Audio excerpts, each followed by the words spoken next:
The recordings will be available. So for those that might not be able to watch now, because several other people have shown interest, but some said they'll be writing exams. And for those that would like to have playbacks and maybe watch everything again, the recording will be made available today, later today, on our YouTube channel. Now, I like starting off with Brave browser. I love to talk about Brave browser. Now, Brave browser, let me just search that out so that you can see it. This is the browser I'm currently using. It's called Brave browser. Now, the benefit of Brave browser is you earn cryptocurrency by just using the browser. Now, it's insane really because there's so many people that want to get into crypto. Some want to start, maybe they have capital to start buying or trading. And maybe some people just want to know how they can earn free cryptocurrency. Now, using Brave browser for your normal search, that's normally you use your Google Chrome, but when you switch to Brave browser, you start earning cryptocurrency, which is their basic attention token, BAT. Now, this is what I've earned this month, just I think the past few days. And over the months, I've earned quite a significant amount of BAT. So what you do is you just download the browser on your phone or on your PC or your tablets and just use it as your default browser. Now, one of the benefits of Brave browser is that they help you block ads. I mean, so far I've blocked like over 50,000 ads, and they help you save data and, only show you relevant content. And so you can actually get the cryptocurrency for free and even sell. The coin is trading. So you're not just getting any coin that maybe does not exist or, is not sellable. The coin is actively trading on so many exchanges. So you can just get that and sell. Let me just show you. B18. So like I said, just by downloading the browser, you earn coins, tokens for using it for your normal day-to-day search. Unlike your regular Chrome that you don't get anything, you see. So I would just advise you do that. All right, so thank you so much for joining and welcome officially to today's class. Now, today's the first day, and the first thing I would like to talk about is understanding the basics. Okay, for those drawing on the screen, please can you just stop it? It's very distracting. Thank you. So now, the first thing I would like to talk about is understanding the basics. Now, what do I mean by understanding the basics? Now, there are so many people that want to get involved in cryptocurrency. So many people want to know how to make money from cryptocurrency and how to get started. But for several people, they can't afford, let's say, paid subscription, as it were. Or for some, they might not be able to, they don't really know where to start from. I mean, you hear people saying, oh, I made this amount of money from crypto. I made $2,000. I made $5,000. And you're wondering, okay, how do I get started? How do I get involved in this crypto space that everybody's talking about? You hear everybody shouting, oh, Bitcoin is pumping. And funny enough, as we're having this meeting, Bitcoin is actually pumping. You see, Bitcoin has gotten to $63,000. Interesting. So you hear so many people saying, I would like to get involved in crypto. I would like to get started. But many people don't really know what to do first, where, how to go about it, where to start from. So that is essentially the aim of this meeting, to help you start off and get your proper bearing. Now, there are so many people that have wanted to learn crypto, and then you have to hear, oh, you have to pay to join maybe a paid group or paid subscription. But Island Block decided to have this free meeting so that everybody can get involved in the crypto space. I mean, this is like the best time to really start learning about crypto. A lot is happening in the crypto space, and this is a very, very great time to get involved. So I would advise that you just sit back and listen and enjoy this class. So starting off, I would like to talk about the history of money and how we got here. That's the basics of cryptocurrency. So we didn't just start off from, Bitcoin or Ethereum, as it were, or Tron. I'm sure so many people know Tron. Now, we started from fiat. But looking at the history of money, in fact, let me start from the evolution. The evolution of money, and I'll just show you some images. Oh, interesting. Cars. How amazing. So I'll use Google search. Now, Presearch is also a search engine that you earn tokens from. I'll talk about that in tomorrow's class, so you know how to activate that. But for Brave browser, you can just download Brave browser on your phone and just start using it. So now, how money has evolved. Starting off, we used trade by barter. Now, trade by barter is something I'm sure almost everybody has heard of, where let's say you have rice, for example, and I let's say you plant rice and I plant beans and I want rice, you know, but I have beans to offer. So what I do is I give you my beans and you give me rice in exchange for beans. So that's trade by barter, exchanging what you have for what you want. Now, in those days, there was nothing like money. There was nothing uniquely identified as currency. There was no money. So what they do is you exchange value. So let's say I have a cow, for example, and you have a goat. We could exchange, cows for goats. But now, some of the major problems of trade by barter, let me give you an instance.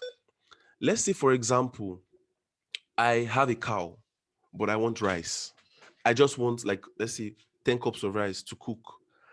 Now, if I want 10 cups of rice, what percentage of a cow am I going to give in exchange for 10 cups of rice? Is that going to be the leg or a full cow, or the head of the cow? So because of problems like this is one of the reasons why the trade by barter system could not last. For example, imagine going up and down saying, oh, I have rice, I want to buy a car. Where do I exchange rice for a car? I mean, nobody will actually take you seriously. You see, so money had to evolve, and the evolution led us to the use of gold. Gold as a currency. We have gold and silver. Now, we didn't just go straight from the barter system to gold, actually. We had a point where we used cowries, and, our parents have told us about that before, where you get cowries and seashells and they use it to exchange value. But then later on, that system could not last because, I mean, cowries, you can find cowries almost everywhere. See, so imagine all you need to do to get a Lamborghini is get a bag of cowries. I mean, everybody will actually be driving a Lamborghini. You see, because one of the very essential features of money that money must possess is scarcity. If it is not scarce, then it cannot last as money. I mean, imagine if you're walking on the road, 1,000 naira is everywhere on the ground. The money loses its value because it's everywhere.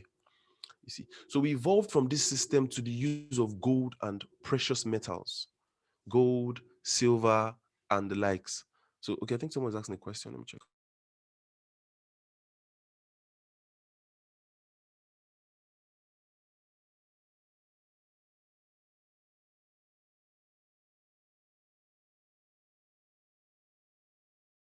All right. So, as I was saying, we evolved from the use of this monetary system to the use of gold, silver, and the likes.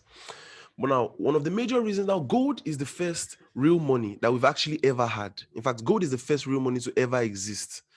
The reason why gold is the first real money to ever exist is because gold has all the futures of money. Every single future of money is possessed by gold. What do I mean by this? Gold is scarce. You can't just be walking on the road and see gold on the floor. Okay, that's actually possible. But, it's not like a thing. It's not like a regular thing, you see. So gold is scarce. Now, gold possesses the future of scarcity. Now, gold cannot also be made. You cannot just make gold. Gold is discovered. In fact, actually, how gold is formed is gold is formed when a star explodes. So this goes to mean that you cannot create gold, as it were. So because of this difficulty in finding gold, in creating gold, this is one of the reasons why gold is very precious and scarce. And so this is why gold is regarded as the first real and true money. So moving on. Now, the major problem why this system is not sustainable is because Let's take, for example, we are using gold in exchange of value. Let's say I'm walking around with a gold bar in my pocket and my trouser is almost falling because the gold is super heavy. And then I want to buy a bottle of granite. How am I going to exchange a gold bar for a bottle of granite? Like, we'll now start cutting the gold, So it's not easily transportable, meaning you cannot carry gold everywhere. Let's say you want to buy a house in Lekki, you want to buy a big mansion. Does that mean you now have to be moving up and down with like bars of gold just to pay for the property? Or let's say you are moving around, with coins in your pocket and it's so heavy, gold coins, and you can't really easily move. So the portability of this means of money is one reason why it couldn't scale, as it were. So now what happened was, because gold was the first real and true money to ever exist, like I said, you can't produce gold, you can only find it. And because of this future of scarcity, it made it really valuable, such that gold was what they used in the Egyptian time, several thousands of years ago. And even till this day, gold is still very, very much valuable.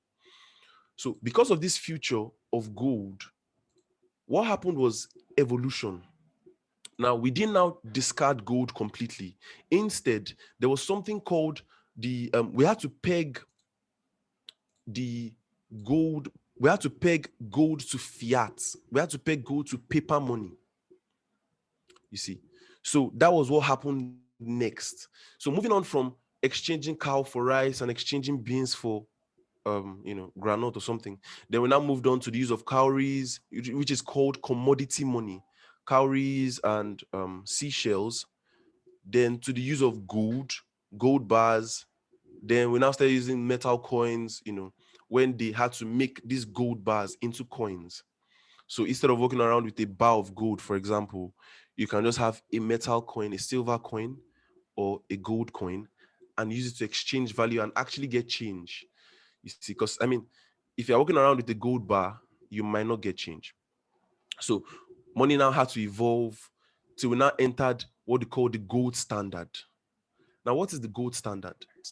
Now, the gold standard is now this is a very, very important moment in the evolution of currency, because this was when things changed. Now, the gold standard is when we decided to peg the value of paper money to gold. Now, I'll explain in very, simple details. Like I said earlier on, I said that gold is the first true and real money to ever exist. Now, let me show you something. When gold is discovered, actually, gold is not, as fine as it looks. Pure gold. So you can see how gold actually looks when it is found. Images. So when gold is found, it's always something like this. Okay, no, this is right. Yeah, something like this. So as it is, so gold is not found like or discovered in like this very fine bars. It's like this.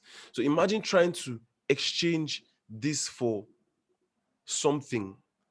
You have to wait to know its value, and then getting change is another major problem. So this is one of the reasons why we had to evolve from this system of exchange and this system of money. So we now had what we call the gold standard. Now, okay, can you see my screen? I need to be sure. Yeah, okay, I'm sharing my screen. Yeah. So we now had what we call the gold standard. Now, the gold standard is when the value of paper money was pegged to the value of gold. Gold is scarce. You can't make gold. You can only mine gold and find gold. So pegging the value of paper money to gold was a very, very significant evolution in the monetary system. So what did that mean? Let me just show you the gold standard.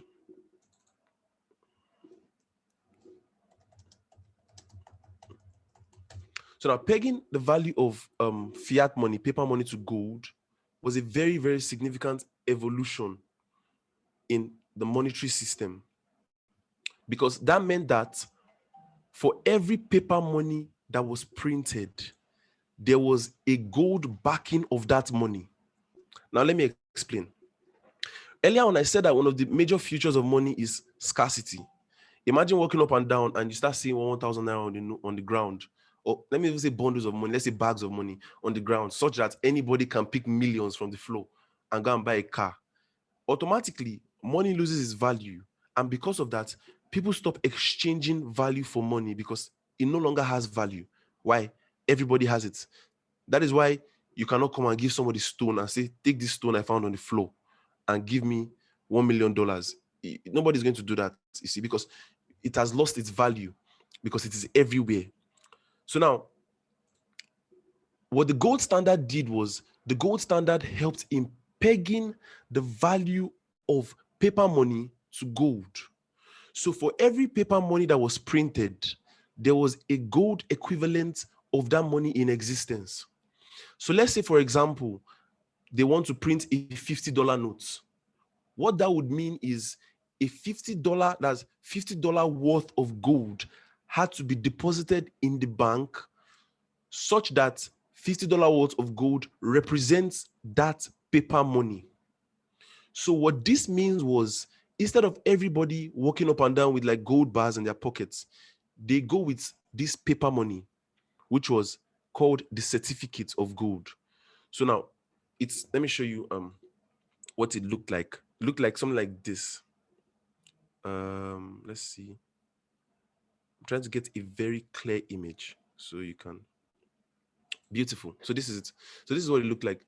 So it's called a gold certificate. Sure, proceed. It's called a gold certificate.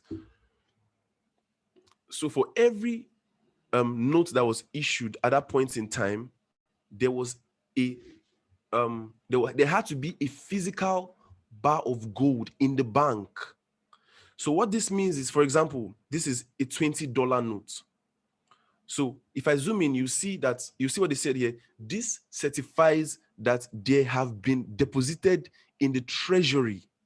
So what happens is the equivalent value of this paper money had been deposited in the treasury as gold.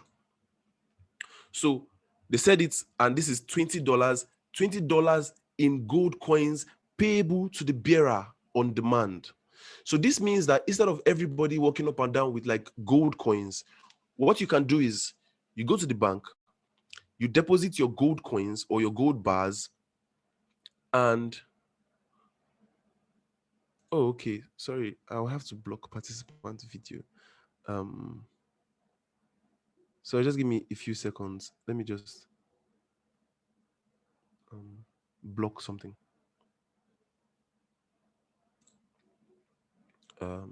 So as I was saying, I said, so for every fiat currency, for every paper money that had to be printed or would exist at that point in time to be issued, there had to be a gold bar available in the bank to represent the value of that money. The reason for this is to prevent what we actually have now, which is called inflation of currency. I'm trying to stop participants' video. Please, if your video is enabled, please, you can just help disable your video. You just see the camera icon at the bottom, and you can just, I think some people say it's affecting them from seeing the screen. So just help with that. Thank you so much. So what this meant was that for every paper like this now, paper that the bank gives you, you have deposited the equivalent value in gold in the bank. So when I come to the bank with these notes, I can get the $20 equivalent of gold coins. So why this was very, very significant is now it was assumed that because of this, the banks would not be able to print more money than actually exists. For example, this way, the bank cannot print excess money. Why? There has to be a physical, there has to be physical gold in the bank to represent that money that they want to issue. If not, if there is no physical gold in the bank, it could lead to problems later on, accountability problems, and all of that. So then something happened. Now, after the World War or during the World War, while other countries were fighting, at that point in time, America had not joined the war yet. So when other countries were fighting, they needed resources, ammunition, food and supplies and all of that. So they had to pay America for those resources. So then America was like exporting war materials to them. And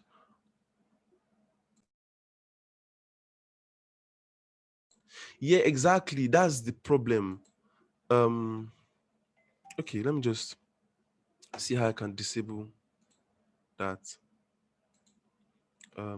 Sorry, I'm trying to disable participants for all video for all participants. So it's just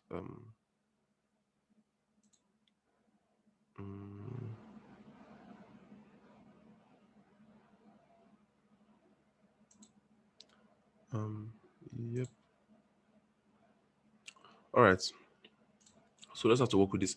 So as I was saying, so because of this war that they had, America was not fighting at that point in time. So other countries like Russia, France had to come to America for ammunition, for war materials, and they had to pay. They were paying in gold. You see, they were paying in gold. So they will come to America, get war materials, pay in gold, export the war materials, used to fight. And so while they're fighting, America was stacking gold. You see, so by the end of the war, America was in possession of 2/3 of the entire gold in supply in the world. I'm talking of 2/3. So America as a country possessed 2/3 of the entire gold in the world supply.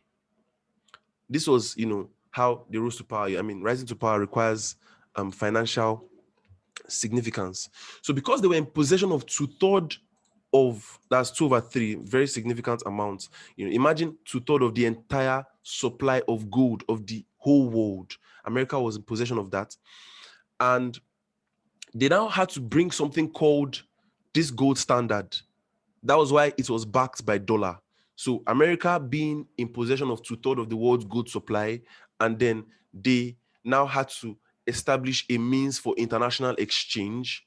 And so to establish this means for international exchange, they being in possession of the majority of the world's supply of gold, so they now started printing this. They had a meeting, and that was where they issued the gold standard. So they now started printing this gold certificates for international exchange, so countries could buy goods from other countries, and they had the currency physically present in gold in their storage. So now, but another major problem was corruption. You see, because when they had the meeting in France, and when they had the meeting and they agreed, the plan was for every note that America prints, there has to be physical gold backing that note. But what America did was they now started printing more currencies than actually existed. You see, so I mean, Nigeria is not the only corrupt nation. It's just that we don't have enough shame to hide our corruption, as it were. So they now started printing more currency than they actually had in their supply. For example, let's say they had $2 billion worth of gold bars. They were printing like, let's say, $5 billion to $10 billion worth of currency. And so the problem with this is they have inflated the currency to their advantage. So let's say they go to France, for example, to buy goods and services, import, exports. All they have to do to pay France for their services is print more money. You see, so because they were in control of the world's finances at that time, using gold standard as the medium of exchange and backed by the US dollar, they they could use the system to their advantage and print more currency than actually existed. So imagine them having just $10 million and them having $10 million and then having currency worth like 100 million. In the end, when everybody wants to redeem their gold, they can't, because the money does not exist. You see, so, and at that time, what happened was, so this is the gold bar, this is gold. Okay, my drawing might not be super fine. This is gold, and then the US dollar was now backed by gold. So like I said, the US dollar was the gold certificate at that time. So then you bring the US dollar, you get gold, or you drop your gold and you get this US dollar certificates to represent the value of your money. And other currencies were now backed by the US dollar, which still happens till this day. That's why if you notice, for those that trade Forex, for those that are used to Forex, the major currency pairs are paired against the US dollar. Why? Because the US dollar, because of this establishment, it just became like a standard, even up till date. That's why if you want to do international exchange, if you want to buy something online, they'll be telling you the value in dollar. They don't show you the value in the Great British Pound, for example. They just show you the value in dollar. Why? Because of this gold standard system that had an effect on the monetary system of the entire world. So the gold certificate was backed by physical gold, and then other countries now had to peg the value of their money to the US dollar. That's why you see Nigeria today, they'll say international exchange rate is 1 naira to 495. That's 495 naira per dollar. You see, so we have to peg the value of the naira to the US dollar, because the US dollar is what we now use for international exchange. So I'm moving on from here. So when the president of France and the president of other nations now found out that America was obviously printing more money than they had, I mean, these guys have this amount of money in circulation and then they're printing excess money. They now decided that, okay, you know what? We're going to return all of the money that you people have given us back to you, and you would give us our money in gold. You see, I mean, imagine they have already printed more money than they had. And so other countries are trying to return that money to get the gold, but they can't present it because they don't have it. So the president of France organized a meeting and they were going to return America's money back to them and collect their gold back from America, you see. And America quickly reacted. So President Nixon, let me just show you. This is his name, President. So he was the president at that time, and then he had to sever the gold standard. So he had to cancel the convertibility of the US dollar to gold. So there's a video on our YouTube channel, you can check it out, where he said that from now henceforth, the US dollar cannot directly be traded for gold. I mean, America had to find a way, because if they didn't do that, if every country comes to return the dollar back to America, their finances, their whole economy will crumble. Why? They do not have equivalent gold to return to every country, because they have already overprinted. So what President Nixon at the time did was he now had to sever, which is cancel, the direct convertibility of the US dollar to gold. So this is it. This was when he issued the executive order. All persons are required. Okay, this was when they issued the executive order to get all gold bars, and then they now issued the order to cancel the direct convertibility of the US dollar. So this was when they dropped it of prices. So they now, at that point in time, if you now have US dollar, you are going to use it as US dollar. You cannot come to the bank and redeem gold. So that was how they tried to save themselves. But now the whole point of this story is to let you know about the financial system, because for you to know where we're going to and where we are now as cryptocurrency, you need to have an understanding of where we're coming from. So this basically encapsulates the history of the financial system. But now there's something that many people don't understand. It's the difference between currency and money. Now, many people mistake currency for money, or mistake money for currency, or think it's the exact same thing. But the difference between currency and money is money should be able to store value over a long period of time. So you can use currency and money for exchange. It's portable. It has to be portable. It has to be divisible. These are the features of money. These are the features of currency as well. But the major difference between currency and money is, for something to be regarded as money, it has to be a store of value. For example, look at the gold. The gold is the first, only, and real money because over the years, the gold has proven to significantly store value. So let's say you were around during the Egyptian time. Let's say when they were building the prisms and all of that, and you were alive then, and you had gold bars, and you were the wealthiest man at that time. If you still have those gold bars now, you would still be extremely wealthy. I think even richer than you were in those days. Why? Because those gold bars are money. They have retained value. But now let's play that same scenario to the Nigerian naira. Let's say you had 1,000 naira several years ago. Now, what happens is the money has over time lost its value. So we cannot say that naira is money. We cannot say that the US dollar is money because it is not a store of value. Let me show you the value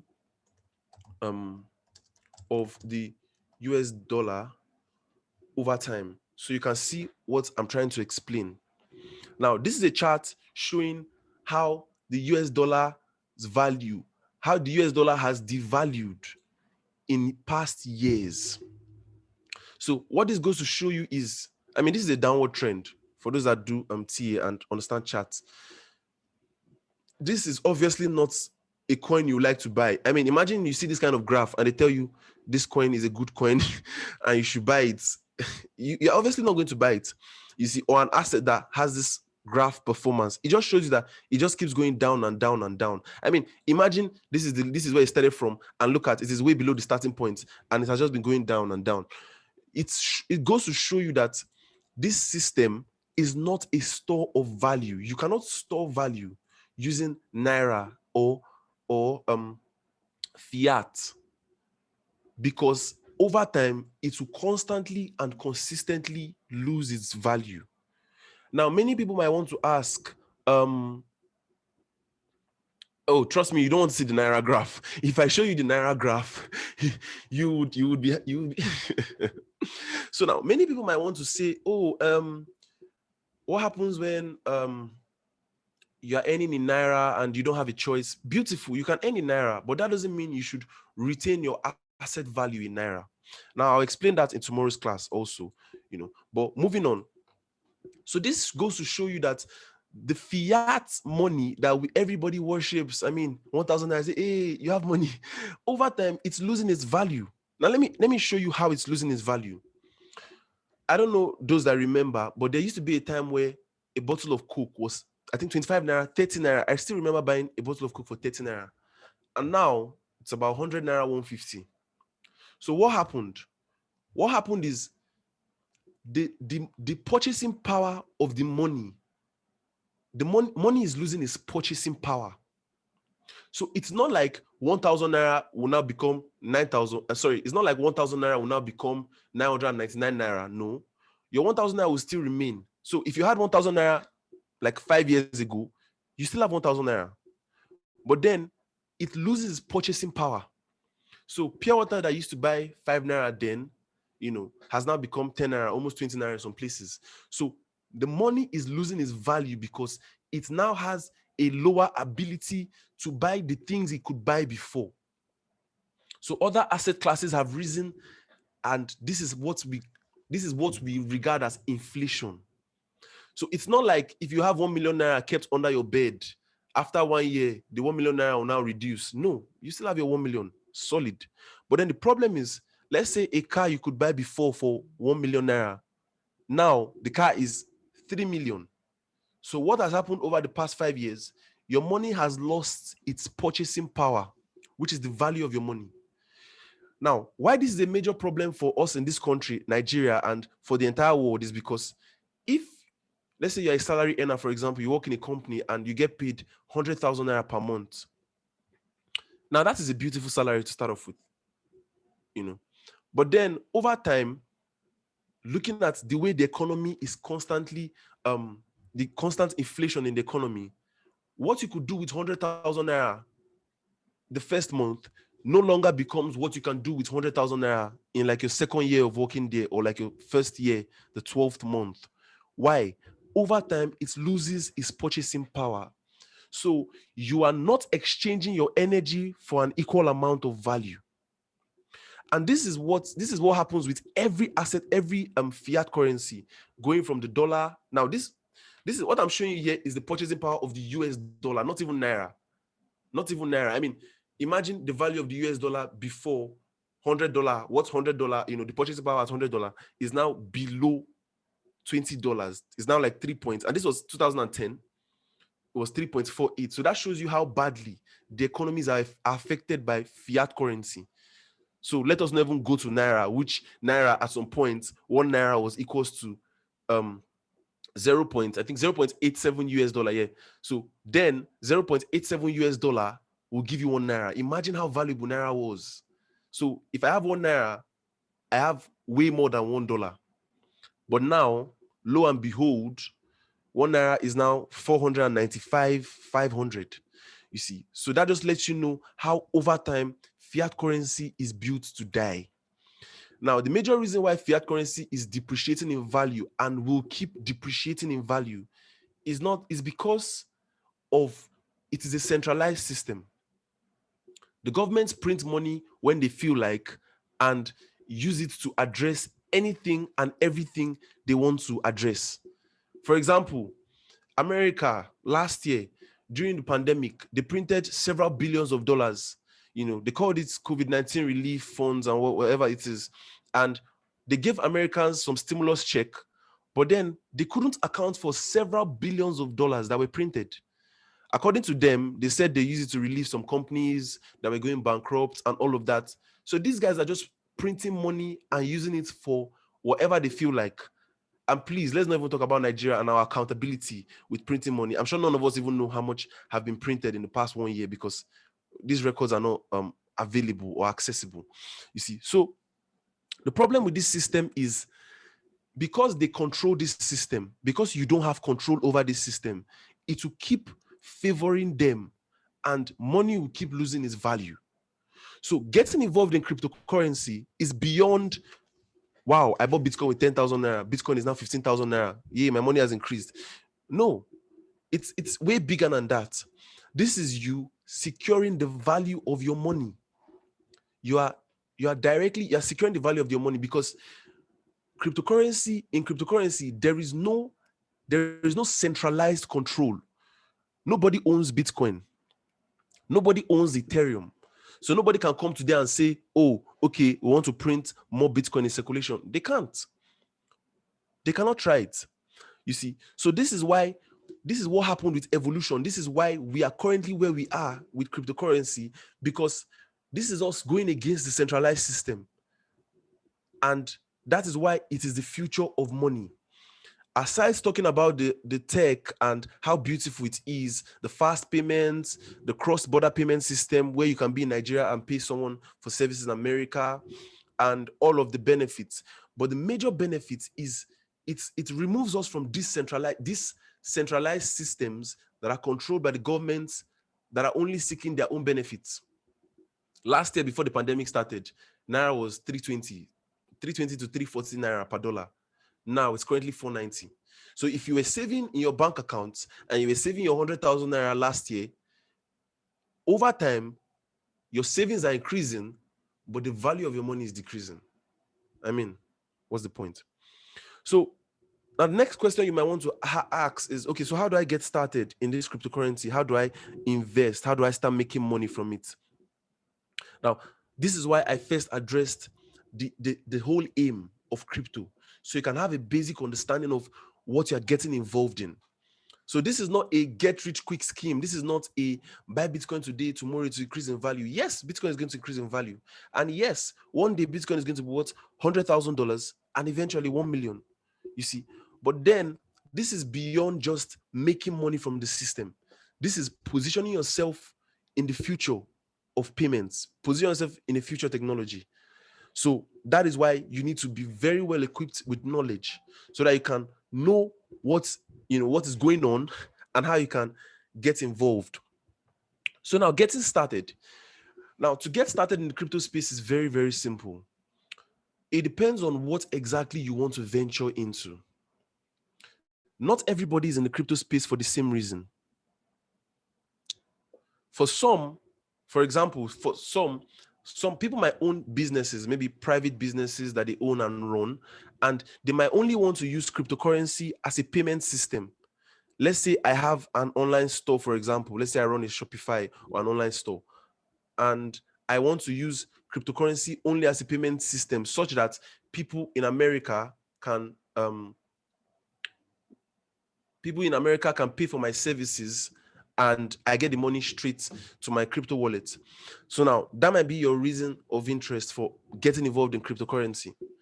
For example, I have a friend that is a digital marketer, and she runs like, I think, 7 to 10 Instagram pages, and almost every ad on her platform is done by people outside the country.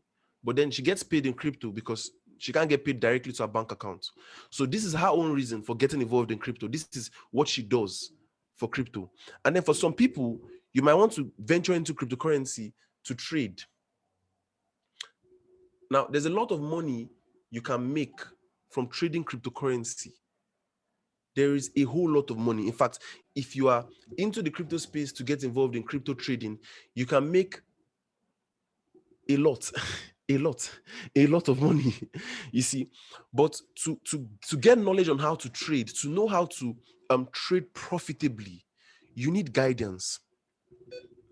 Now, the reason why I say this is because of an issue I also had starting off, because I joined the crypto space since 2017, and then Bitcoin was still 200,000 naira per BTC, and I was even feeling like I came in late. I bought Bitcoin at 200,000, but then I had the money, but I didn't have the knowledge. And so eventually, when I started trading, I lost about 70 to 80% of my capital. Why? There was money, but there was no knowledge. So the first thing you need to seek out for is knowledge, to know. This is one of the reasons why Island Block as a brand exists. And we are here to teach you and help you grow and understand the space fully. So you seek knowledge first, because for some people, they think, oh, I have this amount of money, what coin can I buy? You see, it's more than just what coin you can buy. I've had so many people enter my DM and tell me, oh, okay, sir, I have 10,000 naira to invest. What coin do I buy? Where do I put 10,000?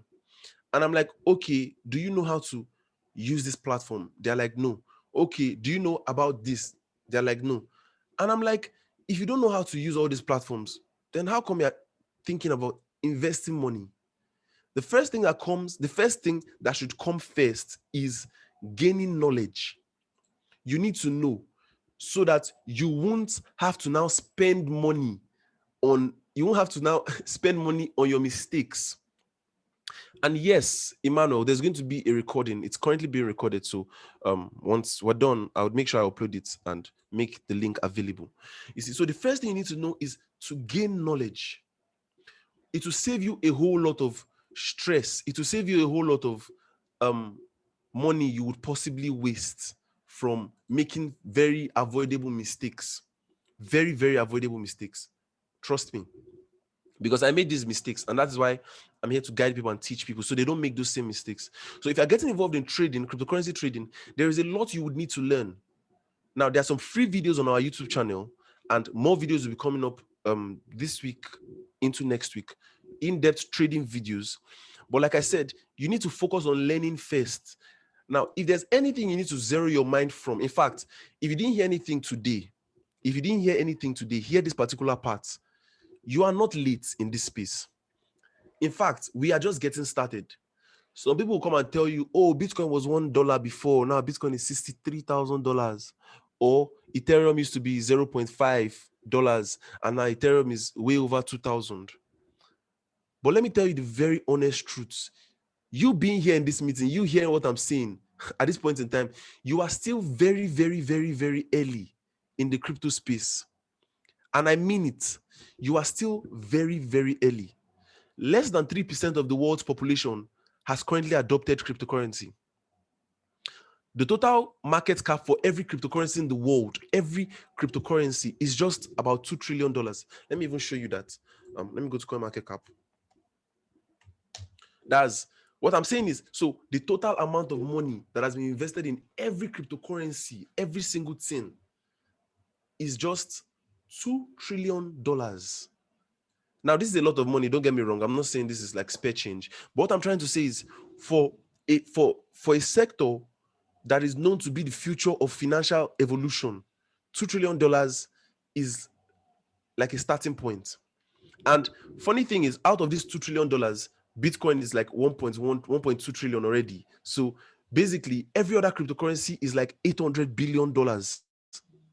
So you need to understand that you are still very, very, very, very early in this space. Like, I can assure you that if you just, with the same energy that you used to join the meeting and start off, if you just continue at this pace, by the end of the year, you can make significant millions very easily. Very, very easily. And I don't mean this to bluff or to brag or to say anything. I'm saying this because I've had so many people I've taught and trained that have made money, and also those that have even learned by themselves. I mean, someone entered my DM just before this meeting telling me how he started off with $30-something he got for free, and he has grown it to like $430 just from December. You see? And so it just lets you understand that there are so many opportunities in this space. So now the first thing I spoke about was joining this space as a merchant. Let's say you want to integrate a payment system, you want to have your business on Amazon, for example, but you want people to be able to pay for your services virtually. Now that is perfect. You can also learn about cryptocurrency so that people can pay you for your services, cross-border payments. Now, moving on, there is also you getting into the crypto space to trade. And now there's also another part, getting involved in crypto as an investor. This is one part I like to talk about a whole lot. In fact, I think I did a whole video on that. Let me just search for our channel so I can show you. Emmanuel is joining on the screen. Emmanuel, please. So I did a whole video on that, explaining what you should do. This is, should you trade or just invest in crypto this 2021? You can also subscribe to our channel because there'll be so many other videos coming up. I also did a video explaining how to open a Binance trading account, how to verify it. But now, investing in crypto is also a very, very important area as well. You see, not everybody might have time to trade. Not everybody might have the time to sit down and be studying charts and all of that. You see, so someone says started with 10,000, his money has grown to 12,000. That is progress. I'm serious. This is progress because if you're keeping your money in the bank, they will just be removing alert charges and card maintenance fee. But you by yourself, growing your money by yourself, it is it is progress. Trust me. Now, so I was saying something. I said you can get involved as for merchant payment system, as a trader, or as an investor. Now, being an investor is something that everybody should do, because even myself as a trader, I make sure I have investments in cryptocurrency. What do I mean by this? Now, this is very, very, very important. Last year, there was this coin we bought. There's a coin we bought at Polkadot here. This coin, as at November, let me show you the charts. So it won't be like, this is why I don't use slides. I prefer to have live classes so that you can see it for yourself that, okay, this is real and what these people are actually saying makes sense. So now this is DOT, this is Polkadot. Now imagine you are someone that runs a business, or you are very busy and you cannot have time to be trading, sitting down on the charts, analyzing graphs and all of that, but you can invest. Now, by investing, I mean you have a spare amount of money. Let's say you have a 10,000 or 100,000 naira. And let's say, for example, every month you make 50,000 from your place of work, but you like to save 10,000 naira out of it as an investment in cryptocurrency. Now, instead of carrying that money and putting it in one ajo, and by the end of the month, your 10,000 that you've gotten in 12 months is 120,000, and you now have to pay them 10,000, and then your 120,000 that you've saved for a year now becomes 110,000. Instead of doing all of that, you can invest in crypto. But the first thing you need to seek is knowledge, like I said, so you don't end up buying a coin that dumps on you. So, sorry, the chat is not loading. Let me see if I can get Odia. Or let me go to CoinGecko. So let's say you would like to invest in cryptocurrency, long-term investments. CoinGecko, what is this? So you like to invest in cryptocurrency, long-term investments. You might not have time to trade and be sitting down and checking charts because you have a very busy schedule. I've met some people that told me some of them are doctors and they cannot really, so some are doctors, they might not really have the time to sit down and be trading actively or be checking charts. What you can do is you can invest. So that was what I was trying to show you. Okay, CoinGecko, it's not giving me what I want. Some performance of some assets over time. So, or let's say, I'm trying to show you the ones that we actually bought and got involved in. We started buying Polkadot since when it was $4 as at November. Polkadot was $4 in November. And now it's currently $41. So you might think your 10,000 naira is small money and it's too small. What is this 10,000? But imagine you bought something like this and you're just saving up every month since November. By now, at least your 10,000 will have become 100,000. You see, so that is why I really encourage small figures. When you play around with small figures and you're able to grow small figures, you can do very well with bigger figures. So you can come into the crypto space just to invest for long-term plays, looking for coins that you can buy, that people have been talking about, that you think, okay, this one can have potential long-term, and you do your perfect analysis, and then you are sure to buy those coins. I don't know why the chart is not loading. Sorry about that. You see, and you're sure to buy those coins, so you know that at least in the long term, your investments will yield returns. I mean, I have someone that bought a coin with 1,000 naira, yeah, because I told him to buy some assets, and all he had to invest at that point in time was 1,000 naira. And when he even wanted to put the money, he was laughing at himself. Was like, "What's this money?" And as at yesterday, when he checked, it was about $41. So, and $41 is like, where's my calculator? Let me even check. Never even took the time to calculate it. So he invested 1,000 naira. His money as I said yesterday was $41. $41 is times 495. That's 20,000 naira. You see, so it's actually very, very okay to consider long-term investments in cryptocurrency. I think that's an area, or that's an aspect that everyone should take interest in. You see, so that is another way you can get involved in the crypto space. Another thing is working for crypto firms. Now, for so many people, they don't know this, but you can actually earn free cryptocurrency by exchanging your skills. For example, let's say you are a graphics designer, or let's say you are a blockchain developer. So let's say you're a developer, for example, or let's say you can manage a community. That is awesome. That is awesome, really, because there are so many startups, cryptocurrency firms that are looking for people they can hire and pay in crypto. I'm serious. So many firms are looking for people that they can hire and pay in cryptocurrency. And so you might not really have money to start in trading or investing, but then you can exchange your skills directly for money. You see? For example, I know someone that I started teaching crypto last year. And when he started teaching crypto, when he started learning, according to him, all he had with him then was like 3,000 naira, which he used. Now, like I said, you can get involved in so many areas. So I wasn't just teaching trading. There's trading, there's the long-term play, investing, and all of that. So in the end, he became a community manager. So what he does now is he manages communities for, let's say, coins that want to launch and they need a moderator on their group. You see, so all he does is you come, you answer questions. I mean, there are some of you that are always online on WhatsApp, maybe like out of 24 hours in the day, you're online like 48 hours. You see, you can convert that to money. It's not a wasted skill. You see, all you need to do is get the necessary knowledge, understand how the cryptocurrency firm works, and then seek to work as a moderator for some of these crypto firms. Later on, I'll be organizing another class where he will come and teach. Now, this guy is sitting on, should I say 6 figures or 7? As at last time we spoke, he told me that so far from the moderator job and from other things, he has made roughly, I think, 13 million or so, or 14 million naira. You see, he didn't have to build a company. He didn't have to look for one major firm to work with or something. You start from where you are, you see. So you use your skills, you convert your skills directly to money.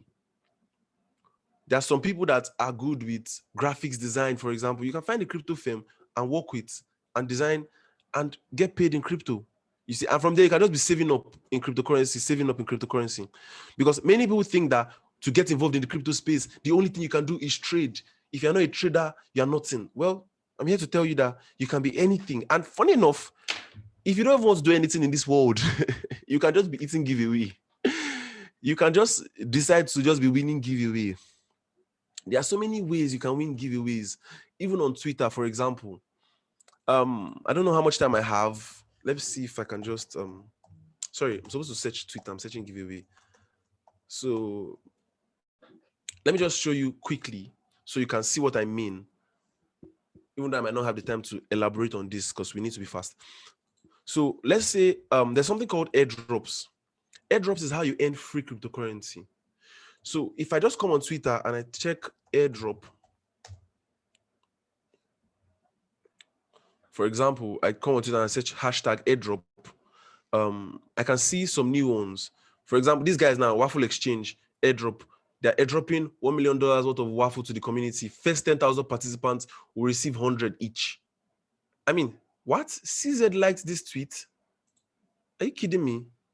Wow. That means this is a very, very valid giveaway. Interesting. I didn't even know about this. So all you need to do is click on the Google form and each person gets 100 waffles for free.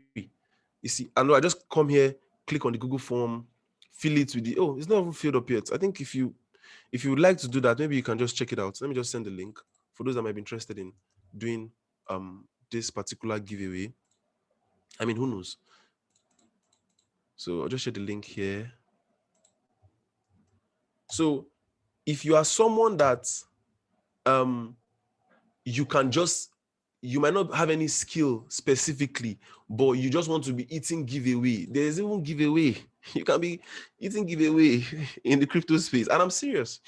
You see, I know people that have gotten airdrops worth over $4,000, $5,000. You see.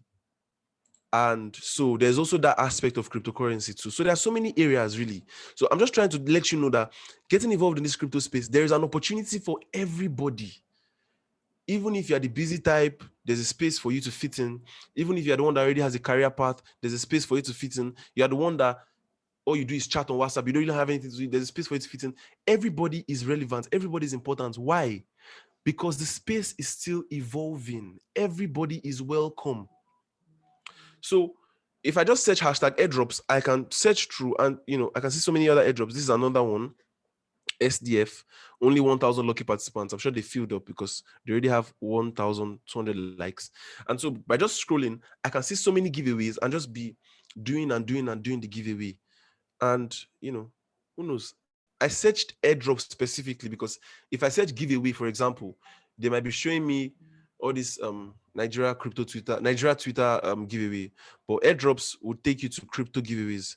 So you can search hashtag airdrop and also change the hashtag to $1 value and also search that too. Maybe you also see some giveaways. Okay. None should be this. Okay, then you preferably hashtag airdrop.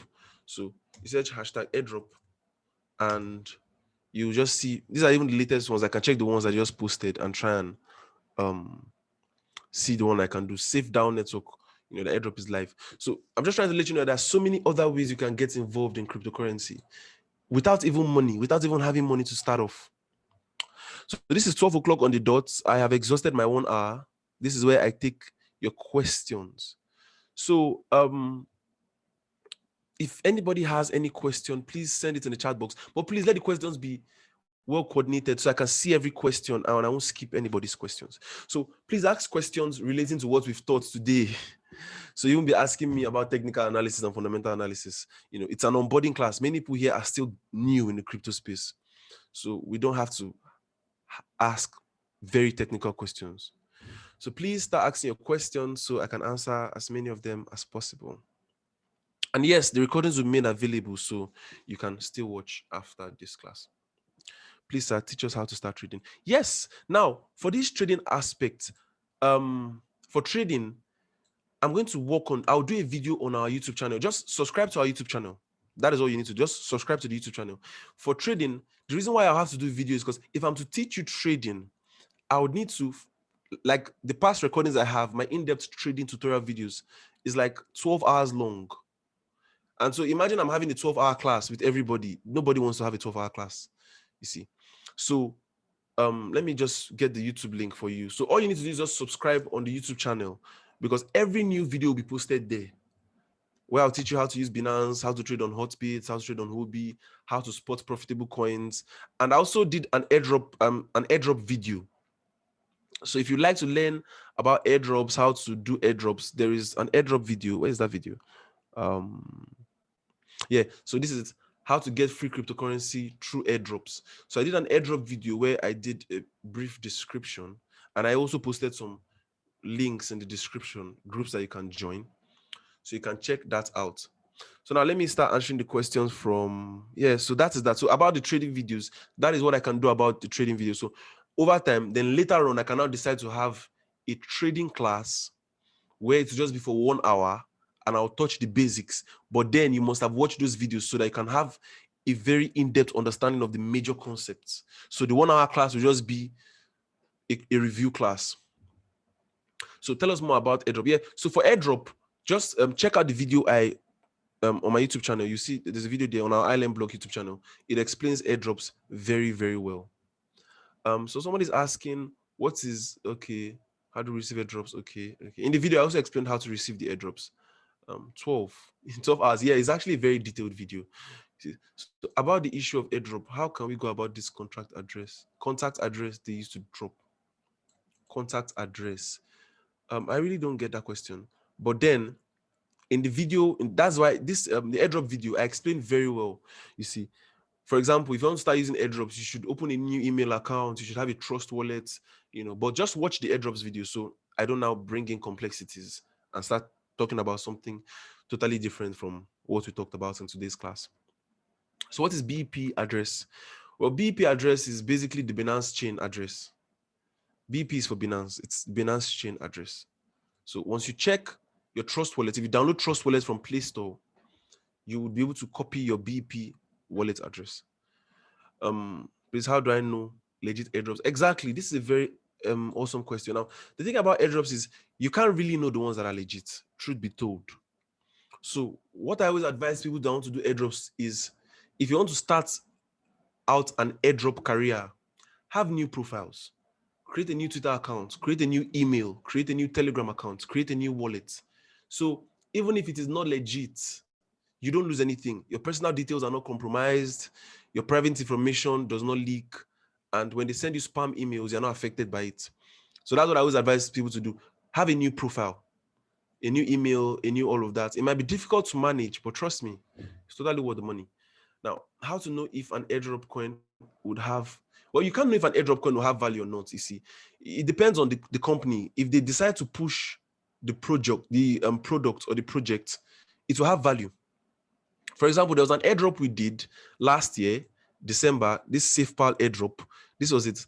Where is that SafePal airdrop? How to do the SafePal airdrop. Yeah, I posted the video 3 months ago. And we weren't even aware that the thing was going to blow up. If I was aware that this thing was going to blow up, I would have taken it way more seriously, trust me. And I just casually did the airdrop, shared it for those on my contacts to do, posted it on my status. When the airdrop launched, the free coins they gave people were I think $180 or so, $180. You see, and those that did extra tasks earned even more. I mean, by the time I checked the coins I earned from the SafePal airdrop, what was like $3,000. I was like, I got this thing for free. What are you talking about? So somebody said, please type the name of the channel. Okay, the channel is just Island Block. I've posted the link so you can check it out. How to use PancakeSwap. Yes, I'm also going to do a video on how to use PancakeSwap.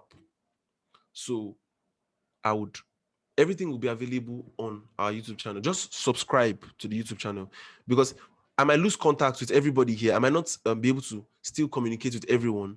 But then as long as you have access to our YouTube channel, you would have access to all our videos. Every one of our videos, you have access to all those videos. So that's why I'll just tell you, just subscribe to the YouTube channel. So in case you're not able to contact me, whenever I release any video, you can always have, I mean, the next airdrop video, for example, I might also release it there, on how to go about doing it for simplicity. Where do you get for airdrop from? Okay, so now, please, I don't know anything about blockchain or crypto. Yes, so now, talking about blockchain or cryptocurrency wallets, wallets are just where you store your crypto. Wallets are essentially where you store your crypto. Now, if you want to download a wallet from Play Store, let's say you want to download Trust Wallet, you want to download blockchain wallets. I'm sure so many people are used to blockchain wallets. It's just where you can store your Bitcoin, your Ethereum, and all of that. That is essentially what wallets are for. It's just like buying a wallet and putting it in your pocket. But now, one major thing you need to learn is immediately you open a wallet, back up your phrase. When opening a wallet, they will tell you this is your mnemonic phrase. Some will tell you this is your private key. Make sure you save it. Why? A blockchain wallet is a decentralized application. Nobody has control over it except you. Any instance you initiate, you have total control over it. So what do I mean by this? If I open a blockchain wallet today and I put 500,000 naira in that wallet and I don't back up my private key, and let's say my younger brother, or let's say you give your cousin your phone to play with and she deletes the app, she uninstalls the app, you lose everything in that wallet. You no longer can restore that wallet if you did not back up your private key. So that's how wallets work. They are decentralized applications. So that is why they always advise you, any wallet you create, make sure you back up your seed phrase. So there is that. How to identify scams from real airdrop. You have to watch the YouTube video on airdrops. That's where. So I'm sorry, my question may not really be on what we learned today. I'm reading out the questions so that those that are watching the videos later on can understand the questions I'm answering. So I'm sorry, my question may not really be on what we learned today, Sha. I just want to know how to do technical analysis. Well, technical analysis is it's not something I can teach in this class. It's very in-depth. Technical analysis is, on being able to identify trends and patterns in your charts. So when you see Bitcoin pumping, how do we know Bitcoin is going to pump, or a coin is going to move? That is technical analysis, and fundamental analysis as well. So for those two, maybe we'll have to have something else for this. Then how to know useful coins to trade on in order for me not to be dumped on. Well, how to know useful coins to trade. What I always advise people to do, now this is paid information I'm about to give you access to, but it's fine. Who you follow determines the amount of the information you will have access to. Now, what do I mean by this? Let me go to my home. This is my Twitter account. So if I scroll through my Twitter feeds, you will notice something.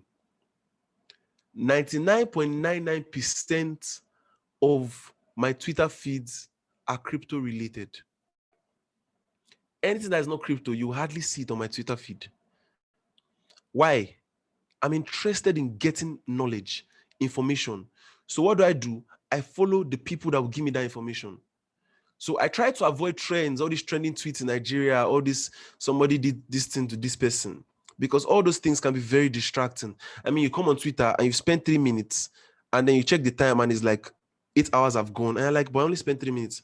You see, so I try to channel my energy in such a way that I can only see relevant content. So who you follow on Twitter will determine the amount of information you have access to. So scrolling through the feeds, I can understand what people are talking about.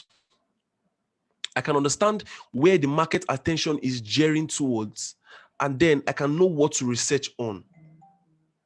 So this way, Bitcoin 63K. Oh, I thought they said Bitcoin has got $70,000. I was like, wow.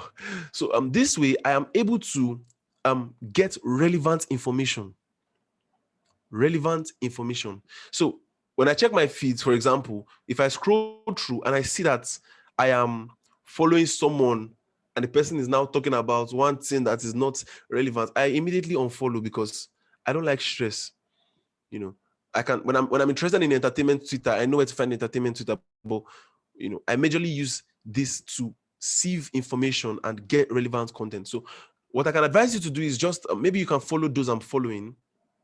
I'll just send you my profile link. So just follow those I'm following, and that way you can be able to filter relevant information. Let me just show you my profile, because right now I can't copy the link and put it in the channel. If I post it here, I might miss so many questions.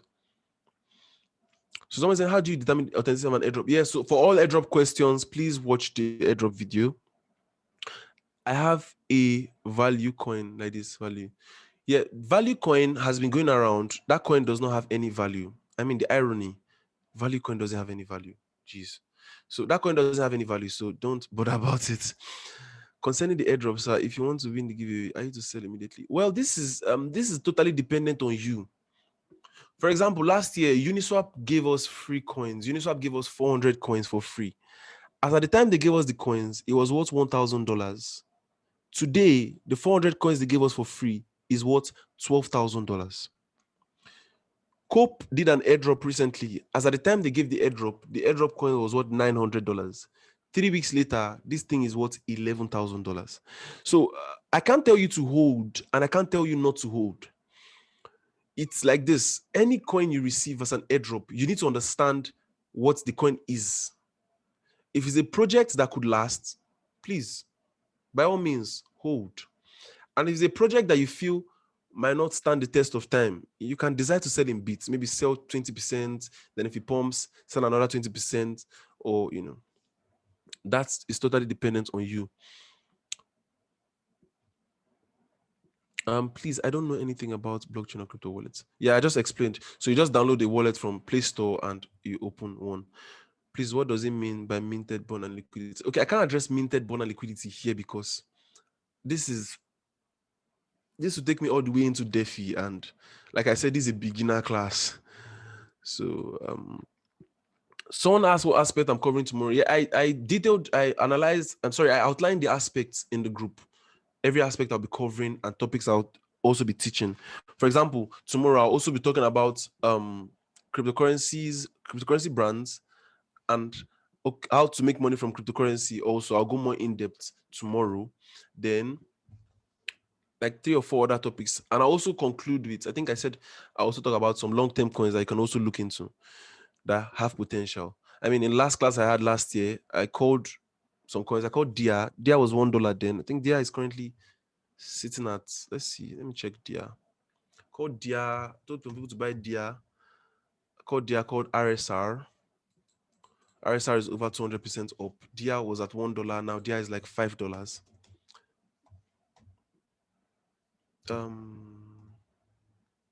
Yeah, so this is DIA. So okay, 4.3. So later on, by the end of the class, I'll just mention a few coins. I'm not saying coins you should buy. Coins you can look into, and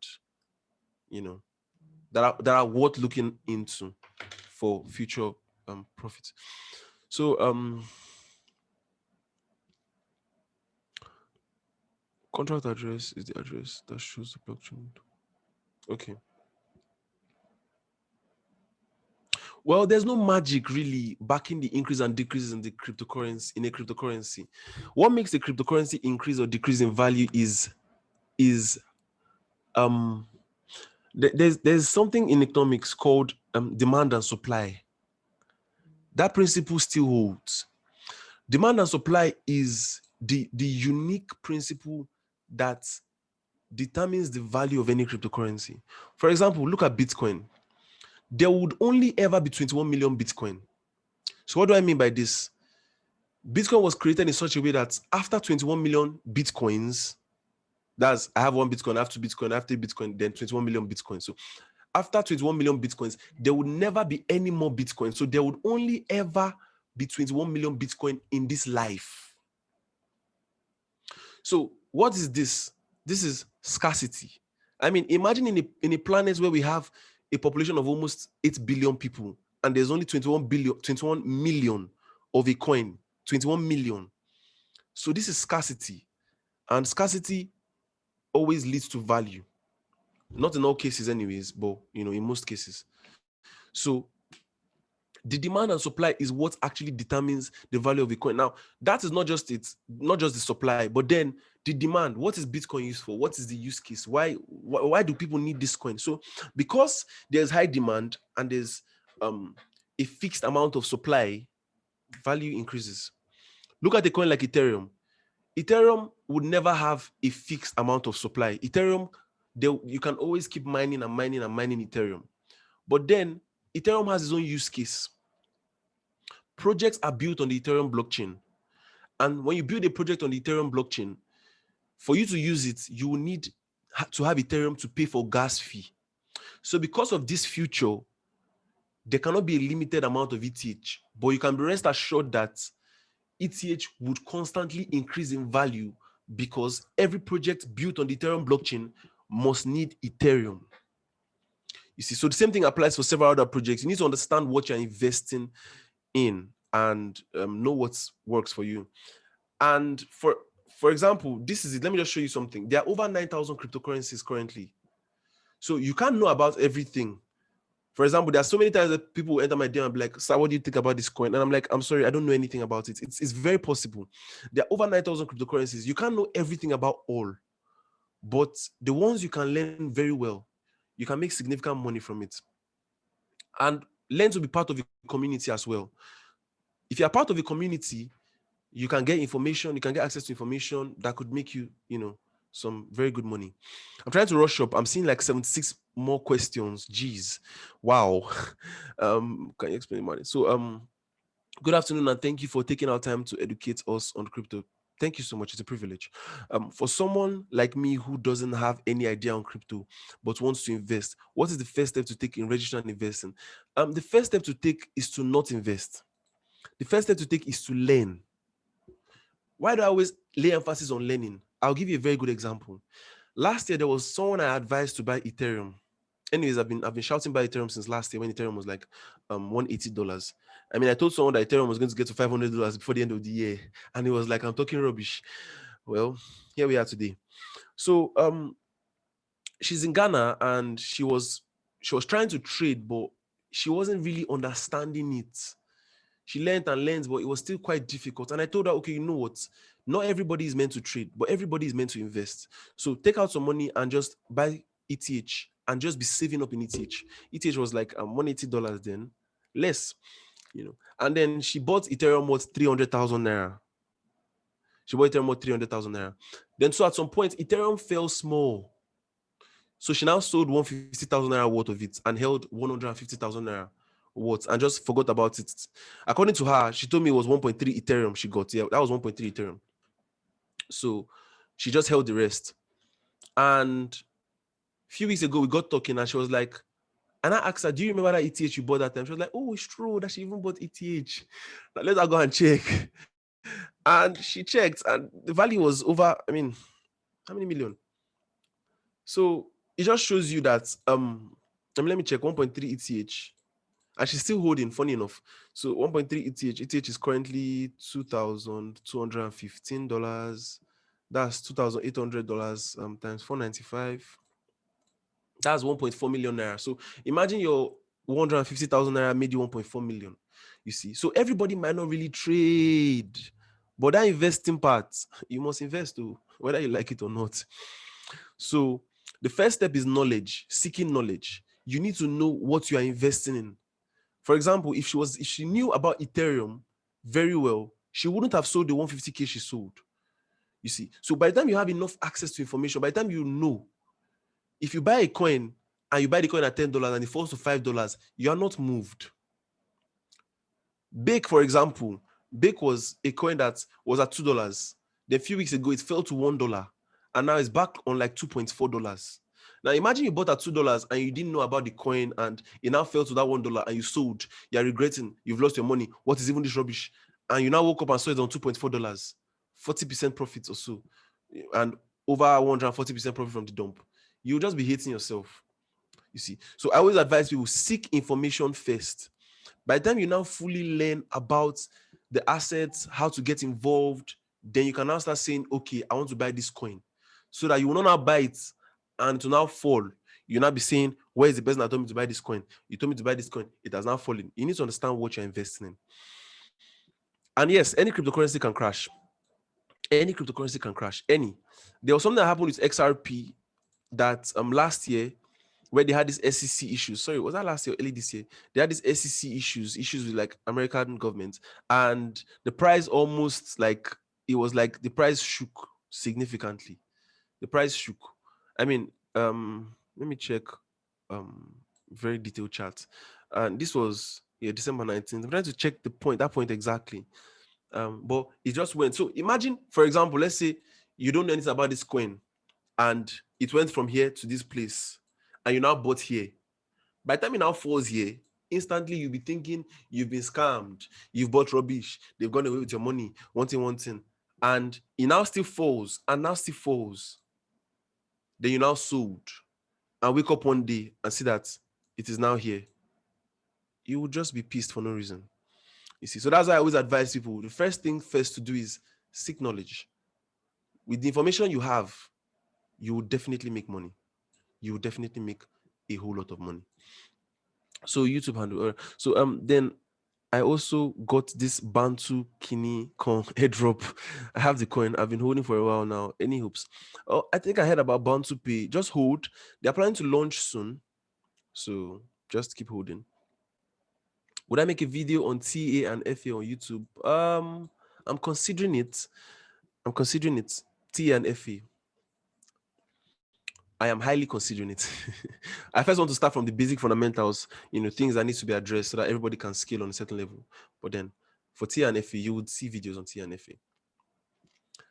What time would the meeting be over? Yeah, the meeting is supposed to end by 2 exactly. It's supposed to be just 2 hours, 11 to 2. So that's why I'm trying to rush up on every question so that before 2, I'm done. So it doesn't get really boring. What do I think about Pi Network? Well, Pi is awesome. I've been mining Pi for like 3 years now. Even though I lost my first account and then I lost my second account. But I've been mining Pi for like 3 years now. I feel like because you are not spending money and all you have to do is enter the app to press a button, just keep doing it. If in the end it's not worth anything, you didn't lose anything really. You see, so just keep doing it and let's see what happens in the near future. If it ends up not being worth anything, beautiful. If it's worth a try, it just showed your commitment. And if it's worth some money, awesome. Please, what are the major coins you should advise a beginner to invest in? I'll try and talk about this tomorrow. I'll try. My question is, what's the action that determines the increase of each coin in the crypto space? So we don't buy a coin and get us dumped. How do you know if a coin is going to fall or rise? This is fundamental analysis. Fundamental and technical analysis is how you are able to determine whether a coin is going to rise or fall. Fundamental analysis is where you read about the project. Okay, for example, let's say I invested in a coin called DIA, and I'm following them. So let's say I invested in a coin called DIA. I need to be interested in my investment. I need to know what I invested in. You see, that's why I said seek knowledge first. So how do I do this? I follow them on Twitter. Why am I following them on Twitter? Whenever they have any new updates, I'm aware, I'm informed. Anything they're working on, I'm informed. Anything that could lead to an increase in price, I'm informed. Anything that could lead to a decrease in price, I'm informed. I need to be up to date on my investment so I know when to pull out or maybe to even buy more. For example, this is April 9th. They said their DAO votes, their staking program, and then I said they're opening a new DAO proposal for a staking program. This automatically would lead to an increase in the price of this coin. If I check maybe April 9th, if I go to charts and maybe check April 9th, for example, there's every tendency that because of that news, the coin will have increased in price maybe a few days before or once they made the announcement. So you need to understand what exactly you are buying. Because the problem with many people is many people try to leave their the responsibility of doing the research on others. So they just come at you and like, what coin should I buy? What coin should I buy? They don't care about the project. They don't want to know whether it can perform. They're not even interested in researching. They just want to find someone that just tell them all the coins in this world and they just buy. But doing your due diligence of research would go a long way in helping you to know what exactly to buy, when to buy, and whether you should even buy or not. You see, for example, last year there was so much hype on Tron. People were like, Tron was going to get to $1 before the end of the year. Tron is going to get to $1. And I told everybody that came to me, I said, there's no way Tron is going to get to $1 before December. It's impossible. You see, it's possible, but it wasn't going to happen. And they were like, that I'm just saying my own. I don't believe, And I was like, well, it's fine, really. If you've done your detailed research, you would know that Tron was not going to get to $1 by that end of that year. So now that we're here at 0.13, looking at the bullish markets, we can now start talking of Tron to $1. We can start talking of the possibility of it. But as of last year, you can't say that. You see, because there is BTC has to move first. Where BTC moves, other coins move and follow. You see, so that's why whenever Bitcoin pumps, we are sure that we're in a bullish market, because money enters Bitcoin, then splits into other coins.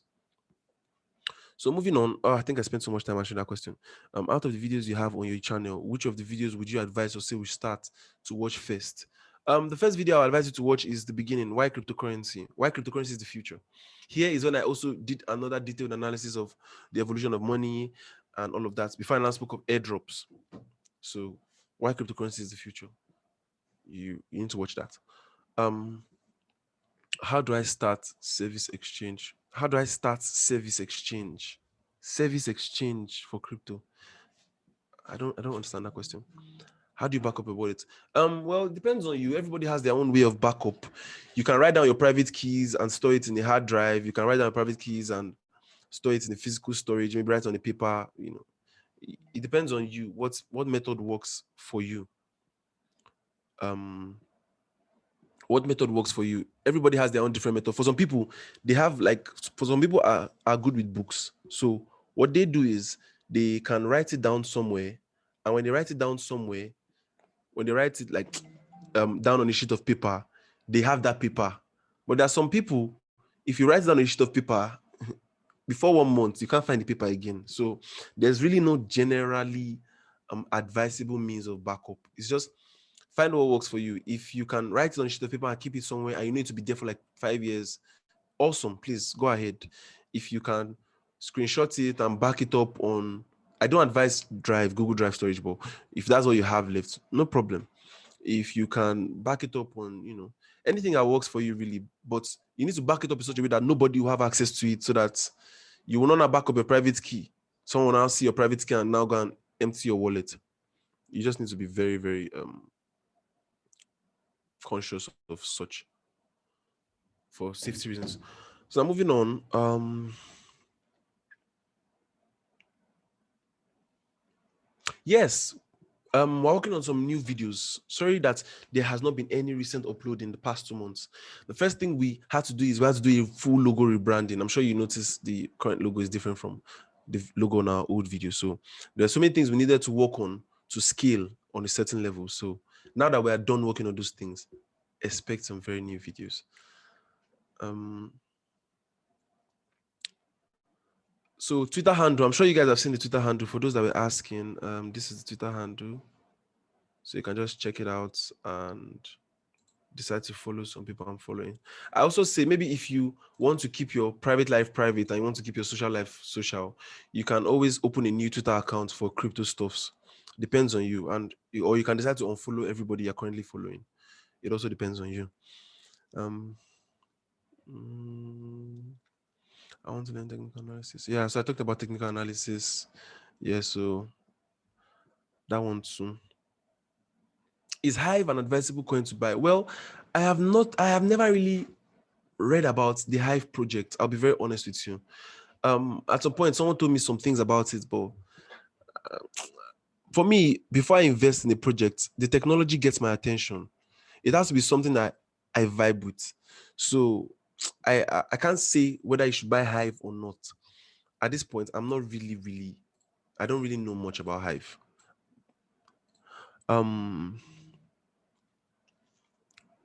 What if Lovecoin? They are really disturbing me with this hope. Lovecoin, I have never heard of Lovecoin, ever. I've heard of Jesus Coin, but I've never heard of Love Coin. Can we trade on blockchain? Well, you can trade on blockchain. You can trade on the blockchain app, but it's a new feature they're integrating for their decentralized trading platform. You can trade on it, but it will require a bit of knowledge. I'm also going to work on a video on that, to explain how to trade on blockchain app. So that is that. Man, 122 messages. Hope I'll be able to answer all these questions. Bitcoin Black. I've been hearing about Bitcoin Black a lot, but one thing I noticed in the past years being in crypto is any project that tries to copy Bitcoin doesn't really scale. The only reason, for example, now you see Bitcoin Cash. The reason why Bitcoin Cash scaled successfully is because Bitcoin Cash was a fork of Bitcoin, and there was a way they airdropped Bitcoin Cash for free for people that were holding Bitcoin. But anything that copies this Bitcoin name, Bitcoin Gold, Bitcoin, they don't really.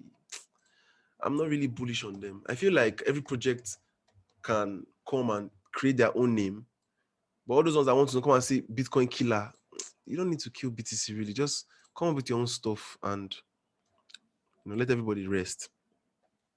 So I can't really say much about BTCB, but anything is possible. Can you receive airdrops without a wallet? No, you can't receive airdrops without a wallet. What of those that are not in the group? How do we join? For those that are not in the group, okay, here's what I'll do. By the time I'm done answering as many questions as I can possibly answer, I will drop my number. So I'll drop my phone number so you can save my contact. So just send me a message with your name. Please don't say hi. Just send me a message with your name so that as I get the message, I can save your number instantly. So send me a message and save my contact. So in case in the future we're organizing any free class, I'll post on my status. You'll be well aware and you can easily join, you see. So very, very important. I'll drop my number after I'm done. So maybe if someone that has it can also drop the number now. Maybe, yeah.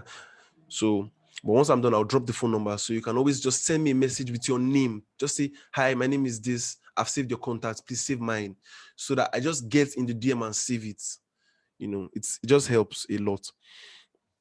So that way you can always follow through if there's any new updates. And I post a lot of very relevant and interesting airdrops on my status.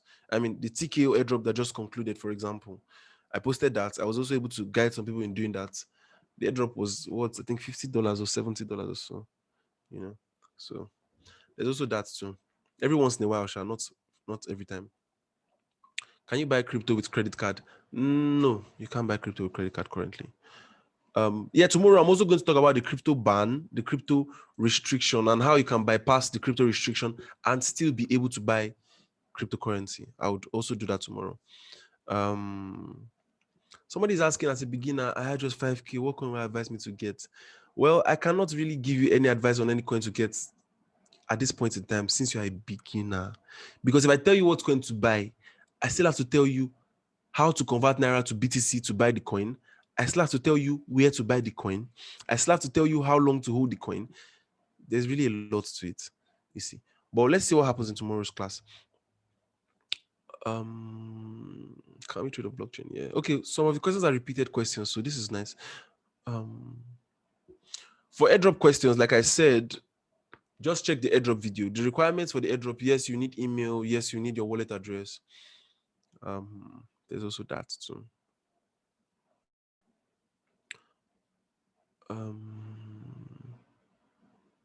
Oh, okay. Most of the questions are repeat questions. 154 messages. Am I actually even reading these messages?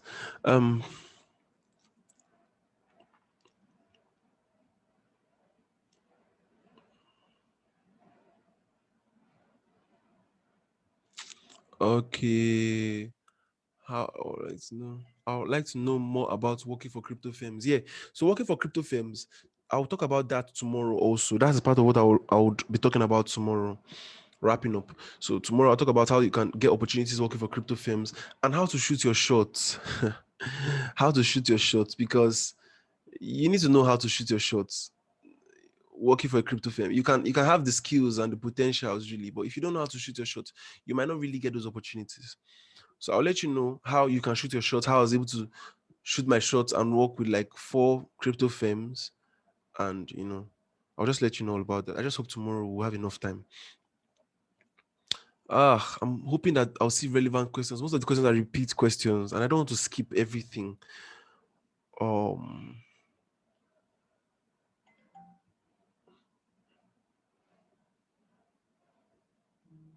Yeah, so someone is talking about, so you talked about buying certain coins. How do you buy now that government has banned cryptocurrency transactions? Yeah, I'll talk about that tomorrow. Now, what government did was not really banning cryptocurrency. What they did is a restriction. It wasn't a ban, it's a restriction, you see. So, but I'll let you know how you can also bypass the restriction and how you can still trade, and life is easy. There'll definitely be a recording. I would send the recording so you guys can watch.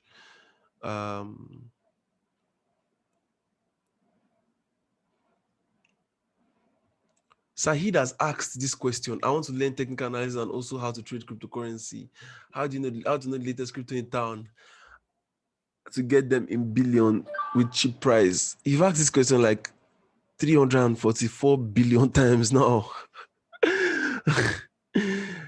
Like I said, this is a beginner class. I can't start talking about technical analysis in a beginner class. That would not be fair at all. I mean, imagine someone that just hearing about cryptocurrency and then I'm telling him this is a bullish engulfing. This is no. This is moving averages. It's not fair. The main thing is to get people to get into the space first. Over time, we can handle the complexities. But for now, like I said, this is introduction to crypto, and we will stick with that. Thank you very much.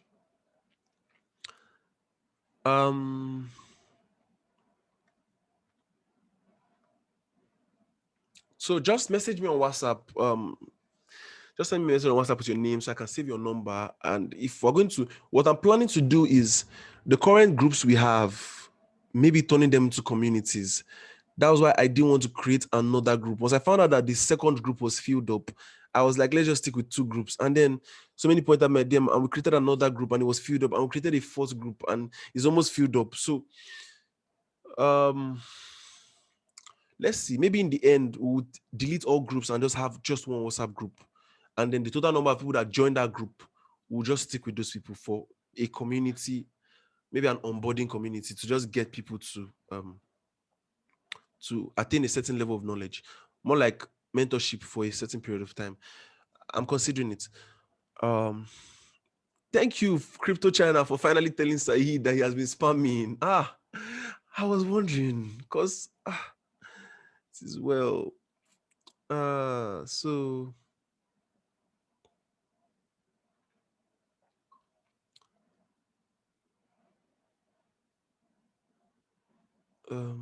XRP February 1st. Whoa, you lost $16,000 from XRP. Wow. Sorry about that. What happened? Oh, I know. Remember, yeah, okay. When XRP fell because of the SEC issue, yeah. Okay, I understand what you mean. It was so painful. And then this airdrop that they decided to do, that they never actually gave anybody the Spark tokens. I'm like, what happened? And then so many people just bought, and then the coin just fell.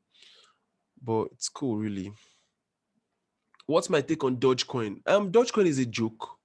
Dogecoin is majorly a joke coin.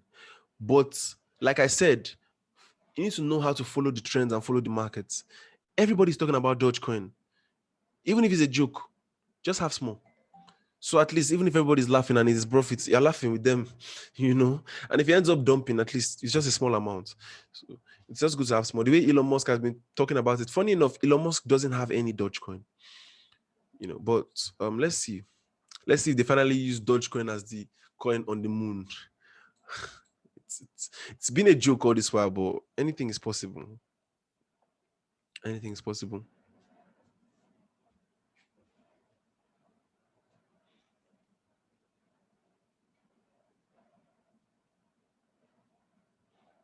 So OKT airdrop. I've not heard of OKT airdrop before, so I really can't say. if it will have value. I'm not sure. Okay, the messages are increasing. 182 messages. I definitely will not be able to attend to all messages because we only have like 90 minutes left. That's why I was saying just send relevant questions so we can address the most important questions. But it's fine. Maybe eventually over time would attend to subsequent questions that people might have.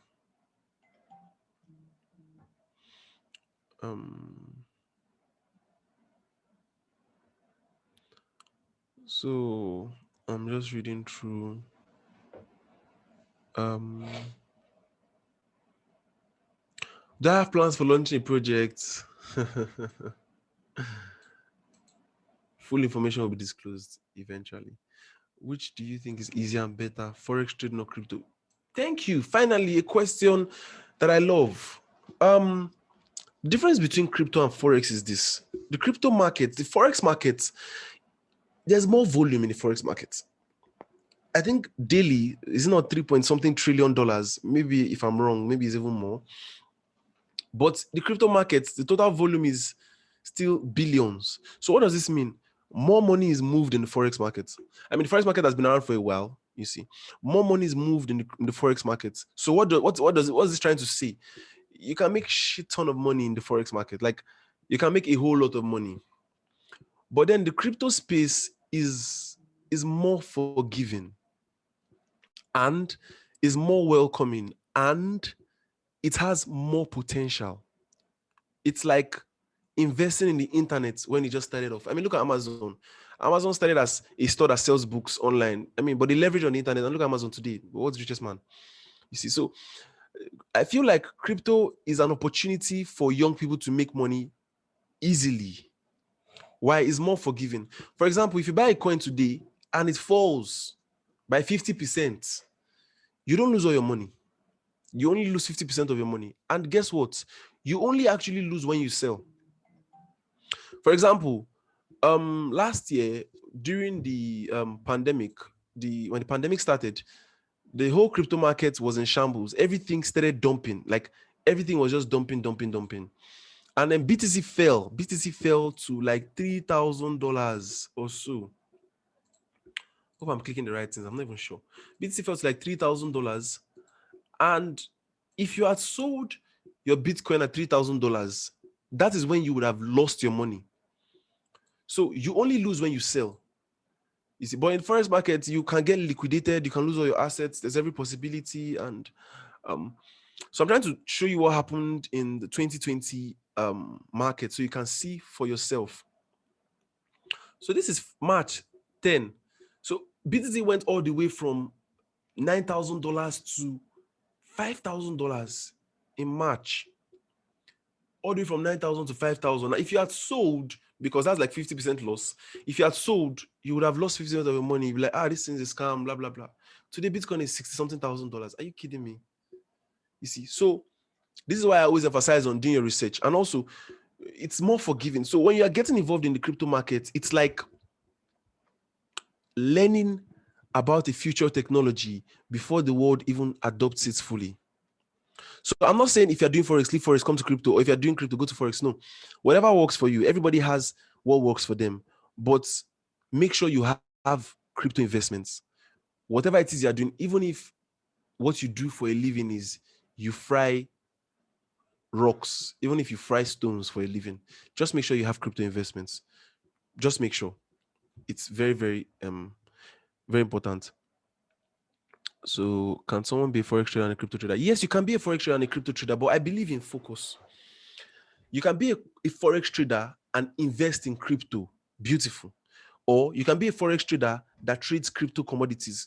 Beautiful, awesome. But if you want to be trading forex and trading crypto, I don't know. Everybody has their own opinion. I have people that do that and it works for them. But I believe in focus. Both markets. Imagine the daily volume in the crypto market is over $100 billion. And the daily volume in the forex market is in trillions of dollars. It means any of them is enough to make you very, very rich. All you have to do is find one that works for you and just stick with it. Just stick with it. You see, come rain, come sunshine, just stick with it. Be consistent. Whatever field you pick, you don't need to do the two. Anyone you find that you can do effectively, you would make money from it. You would make money from it. Um,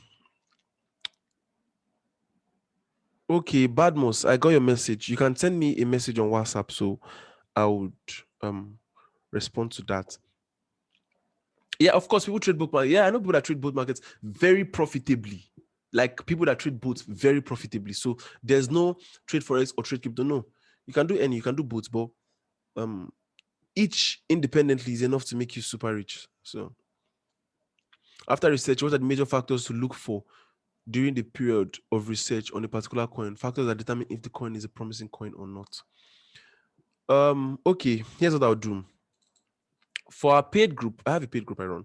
So I did a video on fundamental analysis, teaching people how to spot projects. I will consider uploading that video on my YouTube channel for free. I will consider it. It's a very in-depth video, and watching the video alone, you would be really, really good at FA.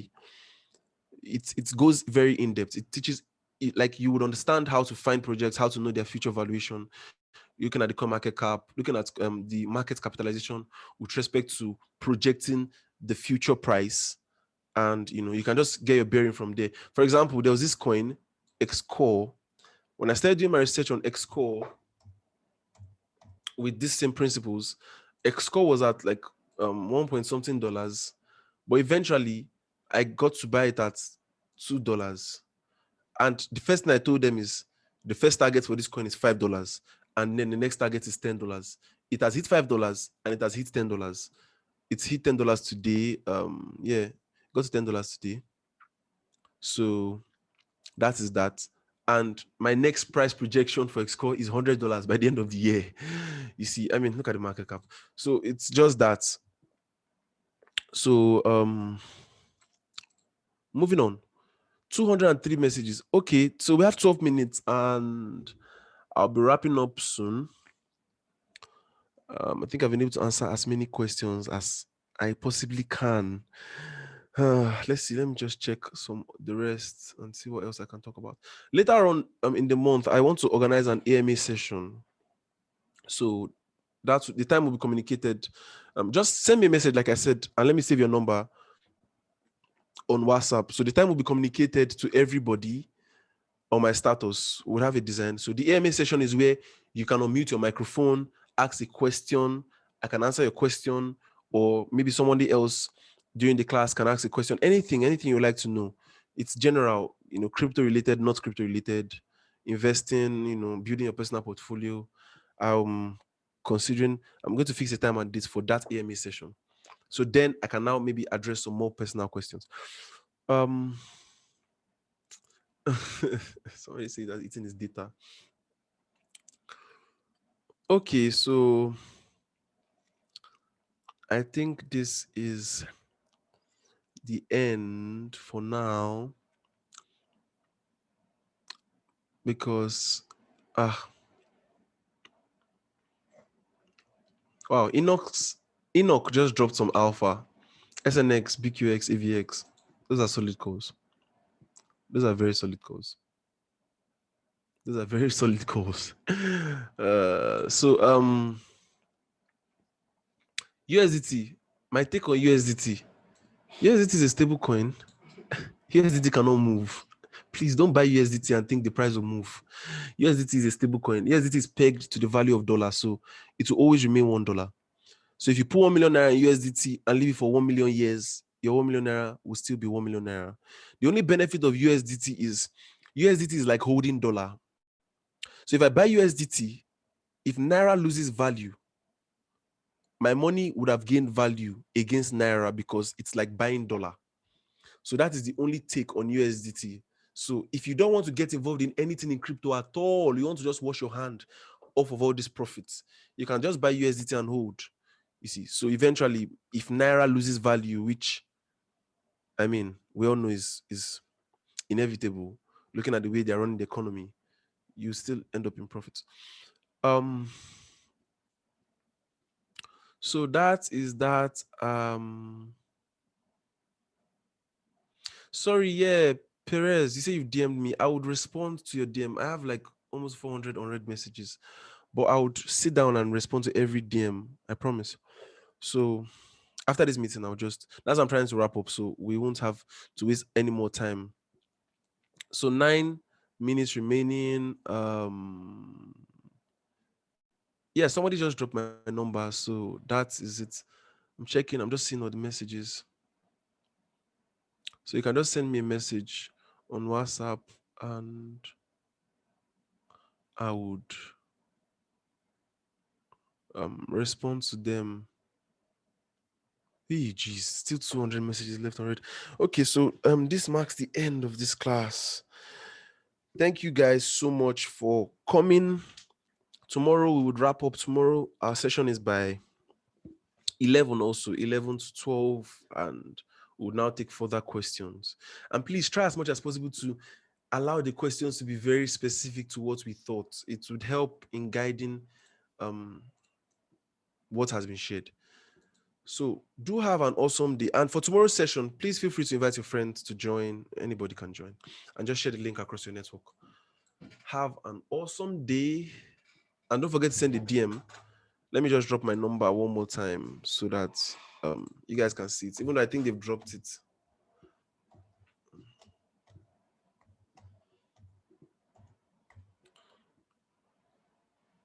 Yeah, so this is the number.